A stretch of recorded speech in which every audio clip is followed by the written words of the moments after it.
મુસ્લિમ સમાજના મૂળભૂત અધિકારોને હકનું ઉલ્લંઘન ન થાય તે માટે રજૂઆત કરવામાં આવી છે. Story report by Karan Vaghela, Bhuj. UCC માટે આજે યુસીસી કમિટીના જે સભ્ય છે સાહેબ મીણા સાહેબ આવ્યા હતા અને વિવિધ સમાજ અને આગેવાનો વચ્ચે ચર્ચા થઈ અને દરેક સમાજની એક જ રજૂઆત હતી કે ખાસ કરી અને હું મારા સમાજની વાત કરું તો અમારી રજૂઆત એ હતી કે ભાઈ દેશની અંદર પ્રજાના કાયદા જે બનતા હોય, પ્રજાની સુખાકારી માટે બનતા હોય, પ્રજાની ભલાઈ માટે બનતા હોય, પણ ક્યાંક ને ક્યાંક મુસ્લિમ સમાજમાં એક એવો મેસેજ હતો કે આ જે કાયદો છે એ મુસ્લિમ સમાજના મૂળભૂત અધિકારોનું રક્ષણ નહીં થાય અને મુસ્લિમ સમાજને પરેશાન અને હેરાન કરનારો કાયદો હશે.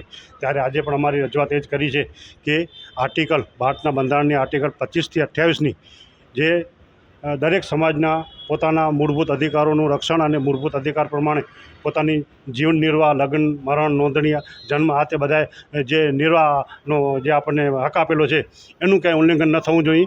અને યુસીસી કમિટીના સભ્યશ્રી જે હતા એમને પણ ખાતરી આપી છે કે મુસ્લિમ સમાજનું કોઈ આમાં હનન નહીં થાય એવી અમને ખાતરી આપી છે. આગળ જોઈએ શું થાય છે. કચ્છમાં કોઈ આયોજન સ્ટ્રેટેજી કરીને એનો મહત્વનો પડદો પડે એના માટે શું કરે? બિલકુલ, કચ્છની અંદર અમારા વિવિધ જમાતો અને વિવિધ સંગઠનો છે એમની એક જ રજૂઆત હતી કે ભાઈ કોઈ કાયદો બને એમાં વાંધો ન હોવો જોઈએ, પણ એ ફક્ત મુસ્લિમ સમાજને ટાર્ગેટ કરી અને કાયદો ન બને એવી અમારી લાગણી છે અને અમારી માગણી છે. કચ્છ કલેક્ટર પણ એ જ કીધું છે કે આમાં કોઈ સમાજને ટાર્ગેટ કરવામાં નહીં આવે એવી સાહેબશ્રીએ ખાતરી આપી છે. માં motor driving, safe and sure driving. Driving એ શોખ સાથે આપની મોટી જવાબદારી પણ છે. અમારા ઇન્સ્ટ્રક્ટર દ્વારા સચોટ અને સરળ માર્ગદર્શન.